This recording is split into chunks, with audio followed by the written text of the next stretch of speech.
How cola, brothers and sisters. Welcome to AquaBrain TV. On this show, we chat pow surf, snow skating, and no bindings with Slushfund Magazine's Mark Ogden. Coming to us from just outside LA. You can find Mark on Instagram at slushfund_magazine. That's slushfund_magazine on Instagram. Mark, how are you doing? Doing great today. How about yourself? I'm doing pretty good. So this is our Christmas episode. Sweet. Merry Christmas, everyone. Merry Christmas from Southern California. Awesome. Merry Christmas from Boise, Idaho. Awesome. Boise, Idaho. Gotta love it. And season's been good so far. Oh, nice. You getting some snowstorms going up there, coming through quite often? Yeah, man, it's been one of those winters so Great. far. So we're recording this in the fall, so we really Yeah, we don't even know what's going to happen. We could get skunked or we have 50 feet of snow, but it's going to be a good one either way. Yeah, for sure. All right, so just introduce yourself and what your tell me a little bit about the magazine and your goals for the magazine. All right, so it's Slushfund Magazine. We did a little bit of about a 1-year trial on Facebook, and the traction just wasn't happening there. But moved over to Instagram, and seems like everybody's kind of stoked, and everybody's posting their footage and DMing me, and I'll put whatever's the best for the day. And yeah, I just want to see no binding, no rope action, kind of just keep progressing, and people know what's going on in the world. And hopefully we'll be able to run an actual magazine here soon that, with pull-out posters and all that stuff, like when you were a kid, when you're sitting on the toilet, you have all these posters on the wall, and that's not going to happen with Instagram. It's gone in a few seconds, yeah. Right? So, but that's a great goal, man. We, the industry needs it. Snow skaters need it. It's good to look at something. It's good to see what our peers are doing. Exactly, it keeps us stoked, and since none of us are getting paid, it's like we get paid in compliments and those little like fire icons that go up the screen. That's it. That's what we look for, right? Yeah, but yeah. It's good to know what people are doing and they're pushing themselves. Anyway, we'll get into some riders maybe later in the episode, but the level is getting pretty high out there, and people are having lots of fun. That's the main goal here, right? 100%. So that's slushfund_magazine on Instagram. Hit him up, send him clips. I'm sure he'd love to see your stuff. Yep, and we have interviews coming up here soon, so look for your favorite Unbound rider and DM us if you really think somebody's on there that you've never seen us post about, because we're finding new people every day, which is sick. Even guys in like Japan and Sweden and stuff, they'll send me footage now and then, and which makes it kind of fun because we're getting a whole worldwide audience actually. And it's funny how whatever time you post in the day is, you'll see who starts liking it. The people in Japan, if I post like in the middle of the night, those guys are like all over it and they're posting, replying and everything. And then if I post like, just depending on what time of the day is where it's hitting off in the whole world. So yeah, that's interesting. You can follow it that way. It's cool that it's all over the globe. That's really cool. Yeah, so I made some little backers there for kind of like a history on, I guess, free footage action. Yeah. And if you just kind of pop some of those images up, we can kind of just go over them as we go along. Laz boarding, or the Petron board from Constantinople, Turkey area. Basically, even the old grandmas and stuff get out and do that a few times a year. It's like part of their culture. I give it a pass, even though it has a little bit of a rope, because they have like almost no technology on the board. It's basically a stand-up sled with no side cut and no way to hold your feet on. So I'll give them a pass with a little rope on that for being around for a couple thousand years. That's intense. I had no idea about that. How did you stumble upon that? Well, I'd come across some video here of Nicholas Mueller, and I think it was movie number 12 by Absent, and it's super sick. He's just over there riding with some old guys, drinking some coffee, and watching them make their boards. And there's another one by Patagonia. And these guys actually show how they made their boards. They like take a hot tea kettle and they like steam it all up and they get it, so the nose works and everything. And I'm thinking, if these guys can do this for 1,000 years, I mean, what's our excuse riding a Burton junkyard board? We could do a little better, I think, guys. Come on. What is it? Wicklund? Yeah. So Wickland was like a guy. I think his name was like Poppin or something. It was the patent. I actually looked it up for fun. It's still in the books and stuff there. And he had a little stick to kind of like, which seems even more dangerous because I mean the stick's just gonna stab you at some point. Yeah. But he patented and thought he was gonna like make a lot of money on this, and he just cruising the back hills in like 1920s. So that's pretty rad. It says the first snowboard invented in 1939. Yes, that's what they were calling there, so they could get some traction with their YouTube video. But I mean, there's no bindings on it, so I wouldn't call it a snowboard per se. Mm-hmm. It's what's even cooler is just think, we have GoPros and all that. These guys are using like some film camera with like, I guarantee the film's going through the camera and stuff. That probably cost them like a month's wages to make those footy. Yeah, it looks like Tom Sims was making some boards in his 7th grade class. They were like, hey, make something innovative. And he went out and was like, hey, I can make something I can stand up and ride in my backyard that's like a skateboard, but for the snow. Eventually, when everybody went into the bindings, of course, he went along that road. But his initial boards never had straps or anything. He just got there and charged the hills behind his house. So, yeah, I'd say we'll classify him as one of the inventors, right? And then it looks like 68, there was the Snurfer.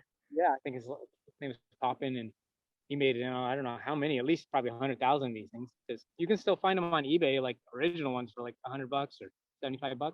They're always good to buy and have on your wall, right? Yeah, I don't know. Have you ever ridden one? No, it looks terrible, but yeah. What about 1970? The what is that? The roulette, right? So it's super tall, super narrow. It's got real skate trucks on it, and it's got these two little like paddle bottom skis. Yeah. They actually have channels in them. I could actually show you one. I got one right here in my hand. You can see the channels. Oh man, look at that. No edges, right? No edges, and it's got like skate trucks in the middle there. And it's got a little leash in case you want to like, get broke off. And this one's kind of cool because somebody never even really used it. The like paper sticker still on the top. Oh, so, wow. Yeah, this was like a late night eBay buy, $70.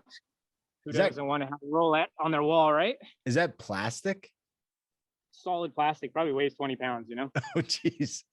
Right. We should shout out to Alan Gerlach and see if he'd like to try to do a whole video part on this.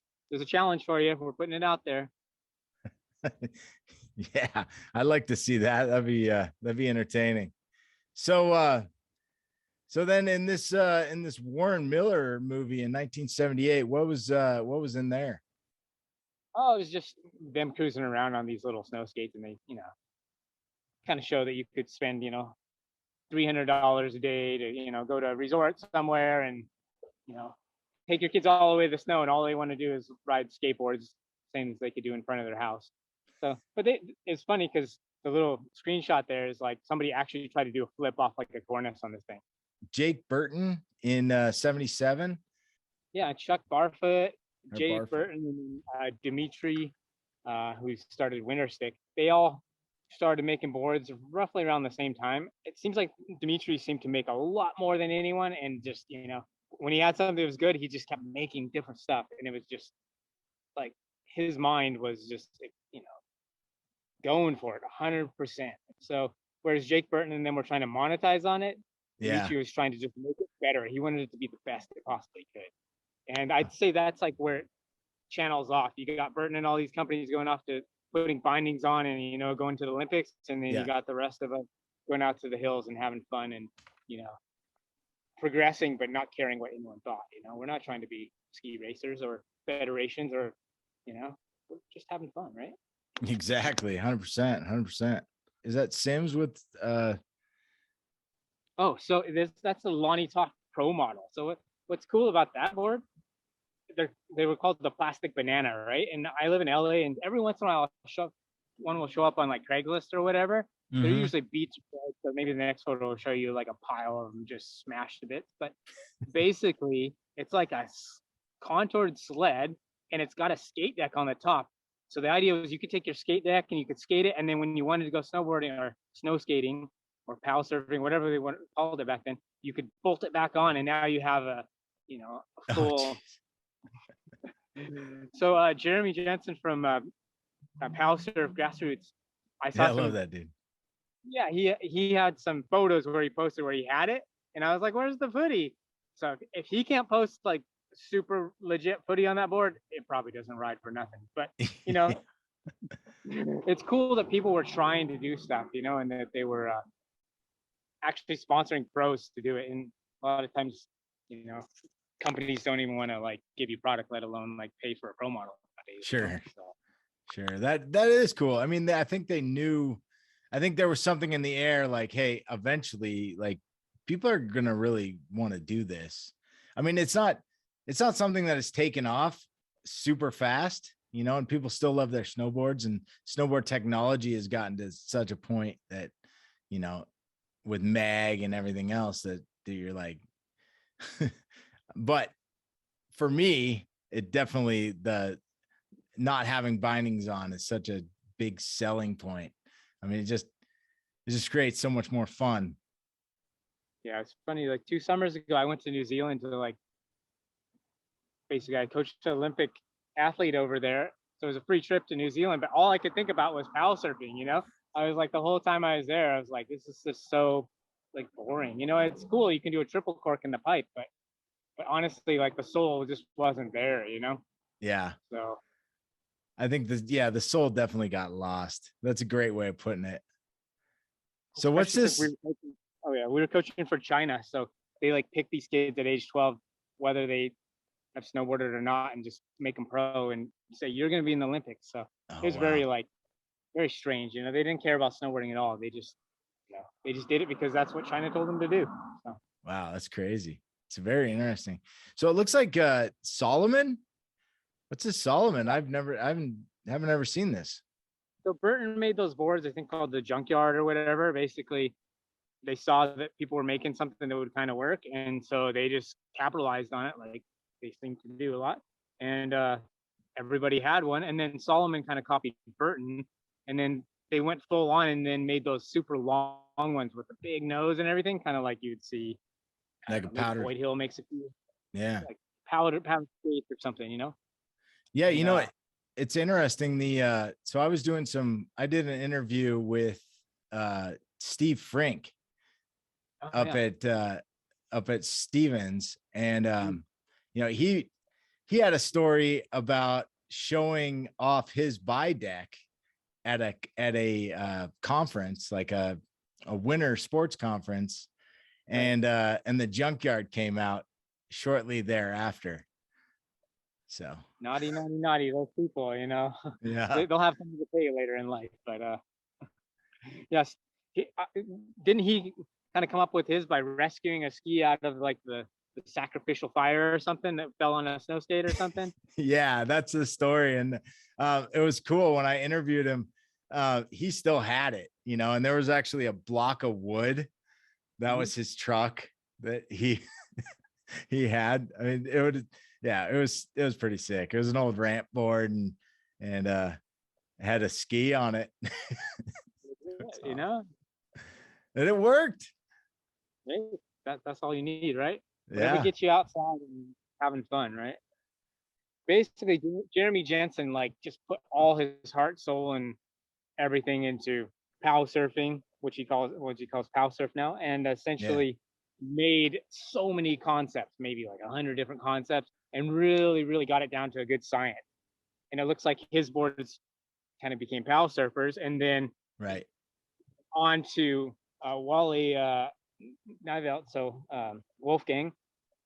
It looks like his boards kind of were based on that Solomon board there, the PP3, I think was it.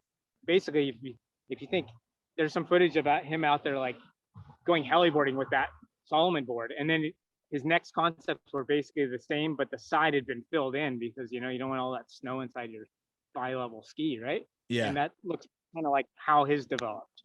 Huh. So I'd say Jeremy probably first, then Wolfgang, and then probably third here we got, I mean, this is according to Snowboarder Magazine. There's a whole little like interview they did with them where Tim at Shark, he essentially saw Wally's stuff and he couldn't buy one because they weren't available here.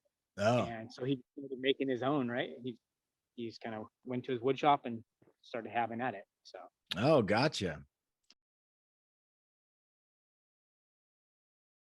But Jeremy Jensen definitely, like you said, has the snow or the pow surf quiver, right? He's got a product designed for every kind of terrain, every kind of 30 models. You just give him your like height, weight, you know, shoe size, and then the kind of snow you like to ride, and he'll, you know, pick one out of the quiver to be exactly what you want, you know, so you don't have like a bad day. So I'm probably going to do a demo center here up in the mountains above Los Angeles. So if anybody wants to come up and demo some boards, I'm going to try to get boards from every company, and maybe hopefully have like some plazas for snow skating too. So, dude, that is fantastic. That is such a good idea. That's, you know, you once you do that, hopefully you're able to take that on the road, because I think that's really the way that it's going to spark a lot of interest in people when they actually get to ride a few different kinds and they say, whoa, you know, like, cause it really is it's very personal. At least I find it very personal. You know, you might like the way a ski turns, and it's also very element dependent as well, right? So some boards do better, and you have a quiver, right? But why wouldn't you have a quiver of snow skates or pow surfers, right? For sure. Yeah, it's funny. I work also in a shop downtown in Los Angeles, and I mean, how particular people are about their skate deck. You know, it's like, oh, mine's at 8.1. Oh, I don't ride at 8.2. No way. You know, and the wheelbase. I mean, I'm not gonna say they're skate snobs, but I mean, everybody has like exactly. So why wouldn't it be like that for the way we ride? You know, so we just get a quiver, get everybody to get different stuff and see what works for them, not just order stuff offline or something. You know. So what's your home mountain? My home mountain, the secret, it's called Mount Waterman. It's 35 miles above Los Angeles, and on a busy day there's probably 50 people there. Nice. But it's super steep. It's like only maybe 1,500 feet tall, but it's like straight up and down, so it works really good for pretty much anything unbound, you know. So is that foot traffic? Is that what you gotta hike to the top? Or they actually have lifts. They have lifts at that one, and then I live 3 miles up the road where I'll do the demo center. It's called Kratka Ridge, Kratka, Kratka Ridge. That used to be a ski area. It's closed down. I'm just been the caretaker of the mountain for 18 years now. Wow, dude. Yeah, so that's awesome. So we were talking quiver. What's your quiver look like? So mine is very strange, you know, because I wasn't really looking at the way people's boards were made. I just wanted to come up with what I thought would work. And so I tried to probably 50 different comps of different things. Every day I come home, my wife's like, what are you doing? And I'd just be there resining stuff in front of the fireplace every single day, like the last 2 winters. So I basically took like a Noah Salzenick snowboard with the skate deck. And I thought, well, if I'm going to do homage to skateboarding on the snow, I literally like made channels in the top and like made a block and then like put resin and then like 3D contoured it and then contoured it to come back down. So and then put skate deck on the top. And so it's a 150 basically POW surfer, and it works really good actually. Huh. So it's got like fins on the side? There's no fins, but essentially, so you got the bottom contours like this, right? Yeah. But in order for a POW surf to work, you need the edge to come back and down again, so that when you're edging, you actually will edge on the snow and not just wash out. Unlike the Burton boards, where they just kind of made it and it only works in a few inches. I mean, you have to have a leak for the Burton one to work. So this one works really good. And then I took also some wake skates. Okay. So in LA, there's all kinds of, summer sports stuff. Yeah. And there's a few models that are like actually like bi-level wake skate. Oh, weird. And they work really well. They're like a reverse side cut on the side. Huh. And it works really well. You can do, 360 shoves and stuff pretty easy. And so that's like my two main ones that I ride a lot. And then I also have like a bunch of different snow skate and comps and stuff that I've made. They're pretty fun. It just depends on how thick or how heavy the snow is, or how, so you're a builder, you're a craftsman. Yeah, it's fun. It's really fun. So how about yourself? What do you usually get onto? That's awesome. I'm a LibTech guy. My quiver is LibTech primarily. Although I do have a December snow deck that I really like the shape on. And this is currently I've got some other stuff coming, but that I'll talk about when the time comes. But yeah, LibTech, man. I got the new 48 ATV last winter, and actually got on.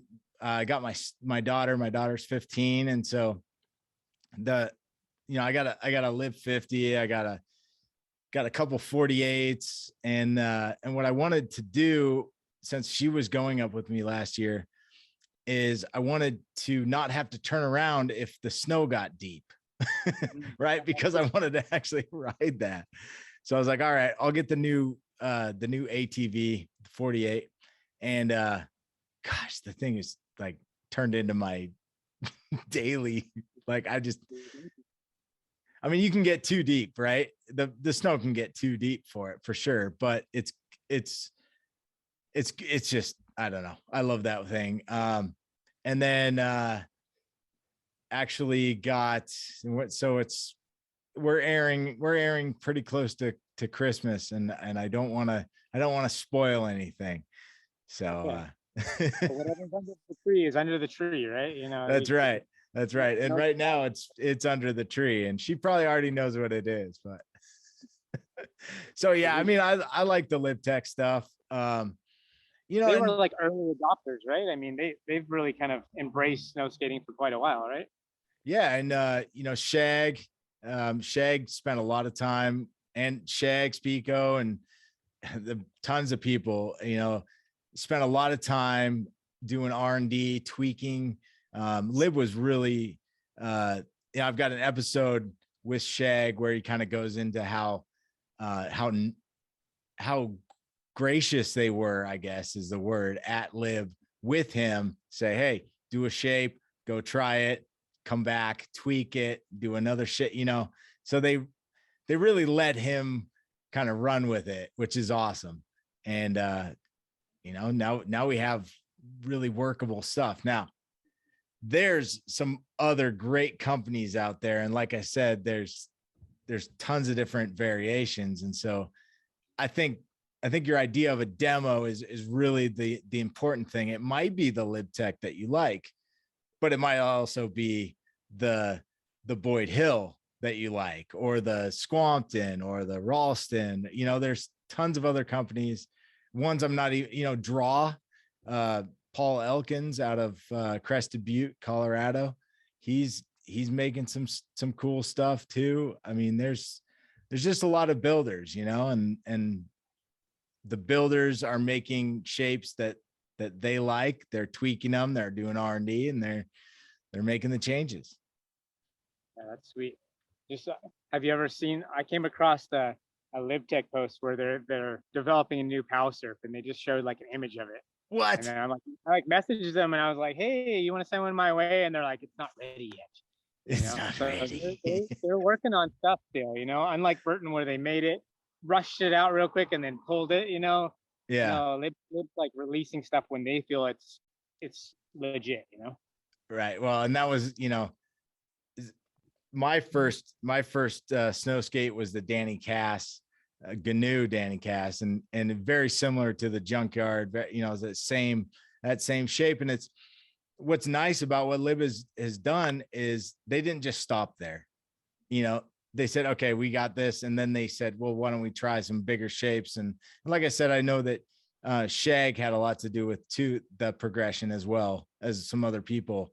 But yeah, it's cool to see that, you know, to look at my Danny Cass next to, you know, the new 48, and it's like, whoa, look at that evolution, you know. And you see what people are putting down on stuff nowadays, you know, like there's a couple of riders that I'm kind of stoked on lately, you know. That guy, his name's Justin MFS. Oh yeah. From Whistler. Oh yeah. You know, someone needs to buy him a shout out. Someone buy him a season pass so he can get some Whistler footy. But you know, every day he's out there doing some crazy trick, and it's just like, who's doing nollie tray flips and stuff? Like, you know, he films till he gets it, or he'll like pack snow in the park and like, you know, do inward heel flips and stuff. He's the tech guy. Yeah, and it's cool to see what's possible, you know. Yeah. And then there's like that other guy, I think his name's Ryan Warbling, kayak snow victim, is the hashtag there on Instagram. And you know, I'm not sure what deck he rides. Looks like he's maybe riding for Hovland and a few others maybe, but he's always launching like huge things like in the fluffy snow there at you know, Snoqualmie and up there in Washington. And it's just like it's fun to see his footy. Like he's just all in. Yeah. All the time. Every day he's like filming. You're like, wow, that's cool to see someone riding, you know, full days on a snow skate and just like sending all day, you know. Exactly. Yeah. And we've got a chat scheduled with him as well. So stay tuned for that. And then of course you can't not mention Adrian Rasmussen. Of course. And I think he's I think I found out recently that he's riding I think Caveman. Oh, okay. So and then what's his on Instagram? Is that acid like reflexes? Is that? Yeah, acid like reflexes. That's Adrian. I think I sent you a clip there at some point. Maybe you can pop it in of him doing like a snake run on his snow skate, and it's like I'd be scared to go that fast through there on a snowboard or something, all strapped in, and he's just having at it going over these mountain bike bridges and stuff. And it's cool to see. He's got some really good style too. I like his style. Yeah, very good. Cool. So are you planning on attending? I know you're going to have you want to do a demo. Are you planning on attending, or have you ever attended any of the snow skate events? I have not. I've seen it going on, and I've contacted a lot of the people that are kind of involved. And you know, as some of the guys quoted, you know, we're just a bunch of construction workers out here who love snow skating, and you know, they don't want like the big companies swooping in and taking away our sport, you know, and that's cool about it.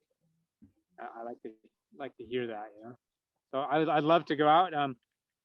Yeah, DM me also, anybody, if you have an event coming up, I'll post it, you know, at any point, so we can get more traction and get people out there, you know. Yeah, and that's, you know, that the cool thing about the builders, right? The builders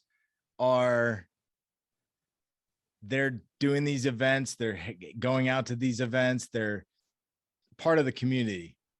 So I know snow skating is really it's a community, you know. When you're kind of on the fringe or on the outside of that, you know, that it makes it tough sometimes. And I'm not saying that there's anything wrong with it, but I'm just saying, you know, showing up to events and letting people meet you and, you know, just shake their hand, give them a hug or whatever. You know, I don't know what we're doing nowadays, but, you know, banging elbows or whatever, doing a funky dance. But, you know, it's great to like meet people and shake their hands or give them a, you know, whatever. And, you know, we're all quirky,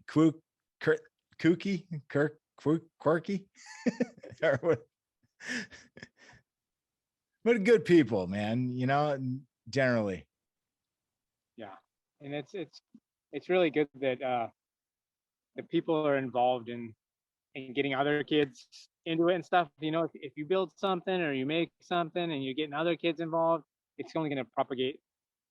I'm going to put this in air quotes, the sport. It's not a Right. sport. It's something you can go out and do, and and kind of push your limits. It's fun, If you're doing a kickflip down something or whatever, when you get on your skateboard, it's gonna be that much more easy, So For sure. yeah, if any kids are out there and they haven't tried snow skating or something, I mean, there's no shame in buying an old Burton junkyard off of Craigslist for $25, Get out there and then see what you like and just, start doing it with us, Just make sure you put rocker trucks on it. Yeah, that's true. So this winter, what do you got planned?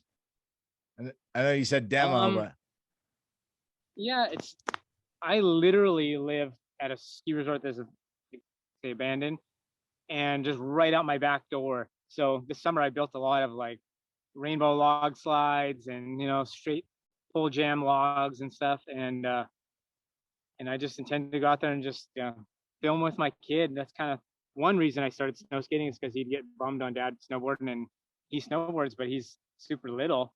But it's fun to roll up to something with a 7-year-old and look off it together and both be at the same fear level. Like, ooh, that's 10 feet. Ooh, that's 10 feet, Yeah. And he gets his dad ragdoll down the cliff in our yard and stuff. There's something to be said for that, For sure. For sure. Yeah. Spending time with the kids, the youth. It's important. Yeah. So I got some bonus questions. You want to do some bonus questions? Okay, let's do it. All right. So what is a skill that you haven't learned but you want to?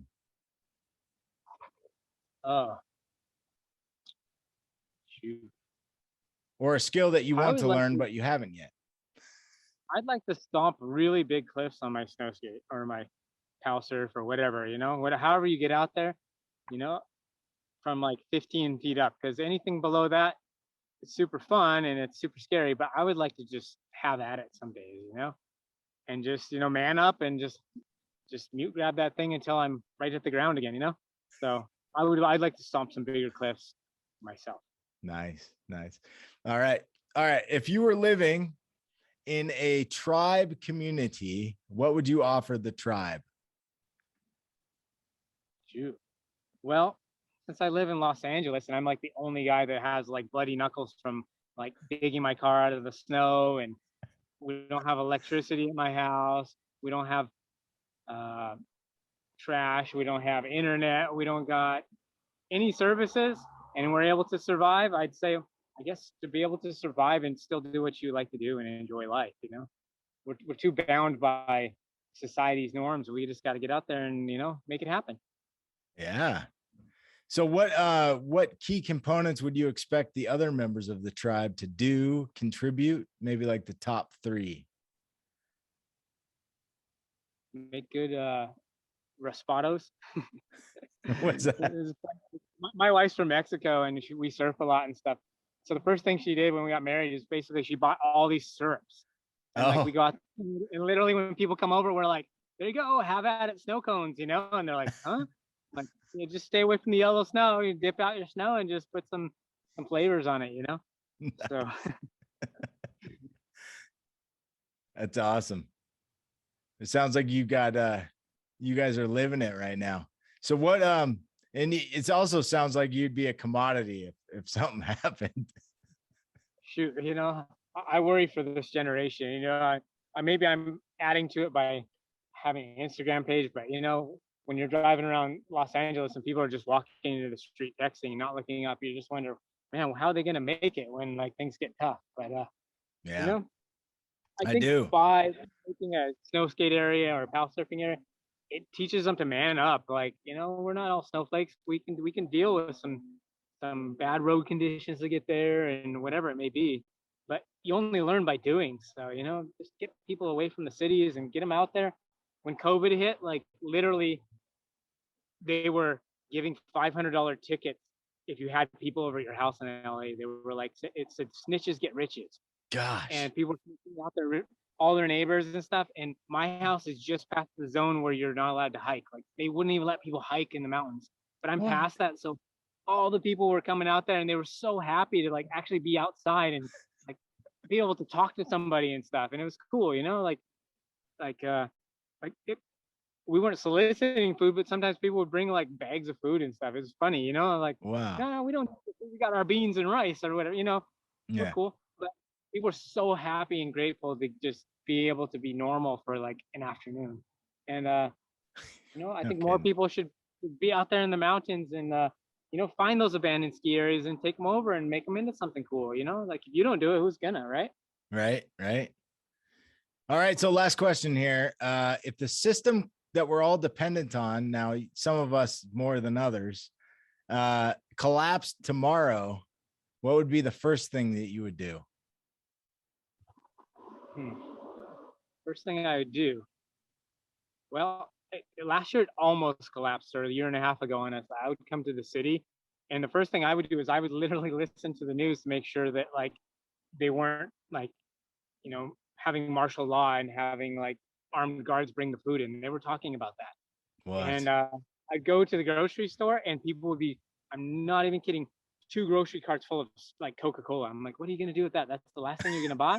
This stuff works great for cleaning toilets, but dude, honestly, so first thing I would probably do is make sure I had an exit plan if I felt like I needed to. But more than that, I would just go check my, you know, little microgreens and make sure that they're still on track to give me a little bit of like, you know, the nutrition I need.